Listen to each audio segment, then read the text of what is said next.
আসসালামু আলাইকুম। আজকে আলোচনা করব কোড ফোর্সেস রাউন্ড 970 এর ডিপ 3 এর প্রবলেম এফ নাম্বারটা।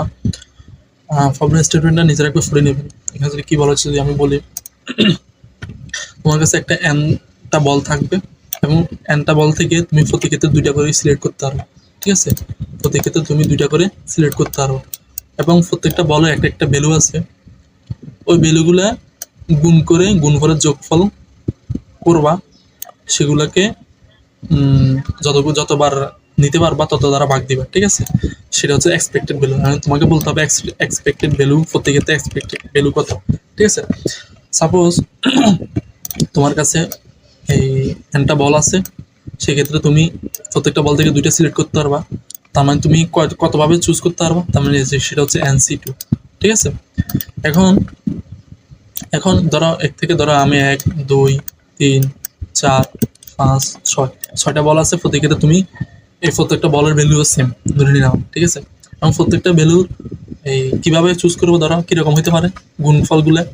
প্রথমে 1 এবং 2 গুণ হবে, একের সাথে এটা, তারপরে এটা চুজ করতে পারি, এটা চুজ করতে পারি, এটা চুজ করতে পারি, এটা চুজ করতে পারি। ঠিক আছে, আবার সেমভাবে এই এটা চুজ করতে পারি, এটা চুজ করতে পারি, এটা চুজ করতে পারি, এটা চুজ করতে পারি। ঠিক আছে, প্রতি ক্ষেত্রে সবগুলো যোগফল কি হবে, সবগুলো যোগফল রাখবো এবং শেষে NC2 দ্বারা ভাগ দিব।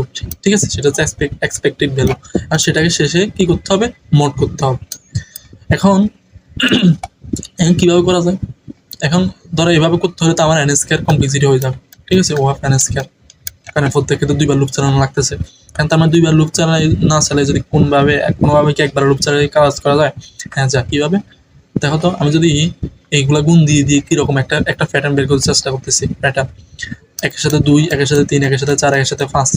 ঠিক আছে, আর তো নাই, 2 থেকে শুরু হবে তখন। এখন আমি কি প্রতি ক্ষেত্রে কি এক কমন নিতে পারি না, নিলাম। ঠিক আছে, নিলাম।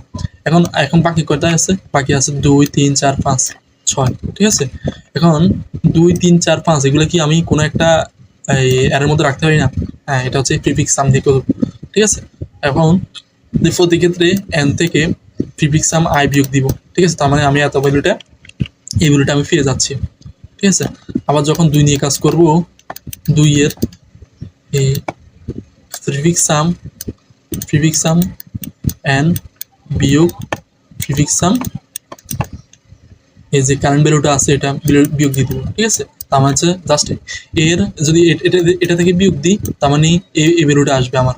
ঠিক আছে, আবার যদি এটা থেকে বিয়োগ দিই, যদি এটা বিয়োগ দিই, তার মানে আমার এই ভ্যালুগুলো আসবে আমার। ঠিক আছে, বুঝছি, মানে হচ্ছে যদি এটা বিয়োগ দিই, কারেন্ট ভ্যালু যদি আই হয়, তার মানে প্রিফিক্স সামের মধ্যে এই আই এর পরবর্তীতে ভ্যালুগুলো আমার আসবে প্রিফিক্স সামের মধ্যে। ঠিক আছে, যদি আমি এটা বিয়োগ দিই, মানে এটা থেকে শুরু করি, কাজ শুরু করি, তাহলে এটা বিয়োগ দিলে মানে আই তখন ইন্ডেক্স যদি এটা হয়, তাহলে আমার এই ভ্যালুগুলো দিবে। ঠিক আছে, প্রিফিক্স সামের কাজ আমরা জানি। তার মানে আমি প্রতি ক্ষেত্রে কি করতেছি, আমি প্রতি ক্ষেত্রে এভাবে কি করব, প্রত্যেকটা যে কারেন্ট ভ্যালুটা আছে সেটার সাথে এই প্রিফিক্স সাম n বিয়োগ প্রিফিক্স সাম প্রিফিক্স সাম ওই কারেন্ট আইটা বিয়োগ দিব। ঠিক আছে, এভাবে একটা সামের মধ্যে এটা রাখবো। ঠিক আছে, রাখার পরে প্রত্যেকে তো আমি মড করবো, আর মডের তো আমার মডের ক্যারেক্টারিস্টিক তো আমরা জানি, ক্যারেক্টারিস্টিক্স। ঠিক আছে, এখন সমস্যা হচ্ছে কি, আমি এখানে কিউ বের করবো। ঠিক আছে, এখন কিউটা কি, এটা হচ্ছে NC2। এখন NC2 আমরা শুধু জানি কি n factorial n minus 2 factorial divide by 2 factorial. ঠিক আছে, এখন এটাকে কি করতে পারি, এটাকে যদি n ইন্টু n মাইনাস এটা যদি ভাঙাই, n মাইনাস 2 ফ্যাক্টোরিয়াল। ঠিক আছে, লিখলাম, শেষে হচ্ছে n মাইনাস 2 ফ্যাক্টোরিয়াল লিখলাম, আর শেষে 2 আছে। এখন n মাইনাস 2 কাটি ফেলতে পারি, তার মানে ফ্যাক্টোরিয়ালটা জিনিসটা ঝামেলাটা শেষ। ঠিক আছে, তার মানে আছে n into n minus 1 divide by 2, সেটা কিউ রাখতেছি।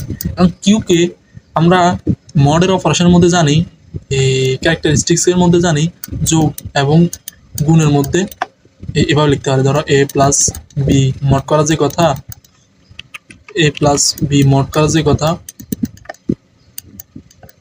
আবার a mod plus B mod whole মডও সেম কথা, একইভাবে গুণের ক্ষেত্রে সেম, মানে হচ্ছে এ গুণ বি মড যে কথা, আবার এ মড এম গুণ বি মড এম, তারপর হোল মডও সেম কথা। কিন্তু ভাগের ক্ষেত্রে কিন্তু এটা কাজ করবে না। সাপোজ তুমি এ বাই বি দিলা, তো এখন এটা কিন্তু বি কে মড করা যাবে না, তাহলে সেম মানে কারেক্ট আনসার আসবে না, ঠিক আছে, কারণ বি এর ক্ষেত্রে মড আলাদা, ঠিক আছে। এটা বি এর ক্ষেত্রে মড আলাদা, তাহলে বি এর ক্ষেত্রে মড কিরকম, আমি যদি কোডে যাই, সেটা হচ্ছে একটা অ্যারে নিলাম, তারপর প্রিফিক্স সাম নিলাম, অ্যারেটা ইনপুট নিলাম, তারপর প্রিফিক্স সামটা বের করে দিলাম, ঠিক আছে। প্রিফিক্স সামটা বের করার পরে সেম অ্যাজ ইউজুয়াল আমি উপরে সামটা 0 রাখতেছি, উপরে সামের জন্য কি করতেছি, কারেন্ট যে ইন্ডেক্সটা আছে এটার সাথে আর প্রিফিক্স সামটা বের করে ফেলতেছি, প্রিফিক্স ফি এন থেকে কারেন্টটা আইটম ইন্ডেক্সটা বিয়োগ দিতেছি, তার মানে এর ফিচারগুলো ভ্যালুগুলো চলে আসতেছে, ঠিক আছে। এটা যদি এটা হয়, এর ফিচার ভ্যালুগুলো আমি নিয়ে নিতেছি, ঠিক আছে। এটা n-1 পর্যন্ত কাজ করবে, কারণ আমি শেষে ভ্যালুটা নিয়ে তো কাজ করবো না, কারণ দেখো 1 2 এখানে জাস্ট একবার করে চুজ করা যায়, 1 থেকে 2 এখান থেকে কাজ করলে কাকে চুজ করবে সে, ঠিক আছে। এই কারণে আমি n-1টা চুজ নিতেছি, অবশ্যই জানতেছি আর কি। নেওয়ার পরে এটা কারেন্ট সামটা নিলাম, ঠিক আছে, কারেন্ট মাল্টিপলের মধ্যে রাখলাম, ঠিক আছে, কারেন্ট ভ্যালুটা, তারপর প্রিফিক্স সামটা গুণ করে ফেলতেছি, এটা মড করে ফেলতেছি, তারপর আবার এটা মড করে ফেলতেছি, শেষে গুণ দিয়ে আবার মড করতেছি, ঠিক আছে। অ্যাজ ইউজুয়াল গুণের মড যেভাবে করে আর কি, আবার সামের মড অ্যাজ ইউজুয়াল যেভাবে সাম করে আর কি, ঠিক আছে। এটা উপরেরটা নিয়ে নিলাম, ঠিক আছে। ফি বাই কিউর ক্ষেত্রে ফিটা নিয়ে এলাম। এখন এটাকে আমি এভাবে লিখতে পারি, ফি গুণ কিউ আকারে রাখতে পারি, ঠিক আছে। এখন কিউকে রাখতে হলে কিউকে মড করে ফেলতে পারি, ঠিক আছে। কিউকে মড করা আলাদা উপায় আছে, ঠিক আছে, ইনভার্স মড বলে এটাকে আর কি। এখন এটাকে আমি কি করতেছি, এই কারণে কিউটা নিয়ে নিতেছি n×n-1/2। এখন কিউকে মড করতে হলে যে কারেন্ট মড আছে, কারেন্ট মড তো করতে হবে 10⁻⁹ + 7, ঠিক আছে। এই কারণে 10⁻⁹+ নিলাম কারেন্ট মড, আর এটার ফাংশন একটা লিখলাম, ঠিক আছে। এটা অন্যদিন বলে দিব কিভাবে করে, সেটা হচ্ছে, বা আমি একটা ভিডিও লিঙ্ক দিব, এটা তোমরা দেখে নিতে পারো কিভাবে করে আর কি, ঠিক আছে। তার মানে বাগের ক্ষেত্রে মড যেভাবে আছে সেভাবে একটা ফাংশন রাখলাম, ঠিক আছে। রাখার পরে যে কারেন্ট কিউ আসবে, সেই ক্ষেত্রে কারেন্ট কিউর সাথে আজ সামটা ফাইল আমি এটা গুণের মতো মড করে ফেললাম, সেই আনসারটা প্রিন্ট করে ফেললাম, ঠিক আছে।